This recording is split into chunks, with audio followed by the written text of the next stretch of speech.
தேசிய ஜனநாயக கூட்டணி தமிழுடைய தலைவராக இருக்கின்ற எடப்பாடியார் அவர்கள்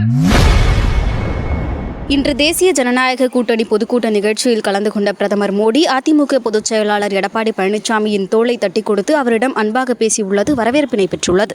மக்களை வறுமையிலிருந்து மீட்டெடுத்து மீண்டும் நல்ல நிலைக்கு கொண்டு வந்தாரோ அதை போல மீண்டும் தமிழகம் அனைத்து துறைகளிலும் முதன்மை மாநிலமாக வர வேண்டும் என்று சொன்னால் அனைத்திந்திய அண்ணா திராவிட முன்னேற்ற கழக தலைவர் தேசிய ஜனநாயக கூட்டணி தமிழுடைய தலைவராக இருக்கின்ற எடப்பாடியார் அவர்கள் மீண்டும் முதலமைச்சராக பொறுப்பேற்று நாட்டினுடைய அனைத்து துறைகளிலும் முதன்மை மாநிலமாக வர வேண்டும் என்று சொல்வதற்கு நாம் அனைவரும் ஒன்றுபடுவோம், கடுமையாக உழைப்போம், விட்டுக் கொடுப்போம், ஒருவரோடு ஒரு சேர்ந்து செயல்படுவோம்.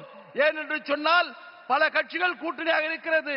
அவர்களை புரிந்து கொண்டு இந்த தேர்தல் களத்திலே தீய சக்தியான திராவிட முன்னேற்ற கழகத்தை வேரடி மண்ணோடு அறுத்து தேசிய ஜனநாயக கூட்டணி வெற்றி பெற்று அதனுடைய தலைவராக இருக்கின்ற போற்றுதலுக்குரிய எடப்பாடியார் அவர்கள் மாண்புமிகு தலைமை அமைச்சர் நரேந்திர மோடியினுடைய அவருடைய பாசத்தோடு அவருடைய அணுகுமுறையோடு அவருடைய ஆசீர்வாதத்தோடு மீண்டும் தமிழகத்தினுடைய முதலமைச்சராக எடப்பாடியார் அவர்கள் அமர்வதற்கு நாம் பாடுபடுவோம் என்று கூறி வாய்ப்பளித்தமைக்கு நன்றி கூறி விடைபெறுகிறேன்.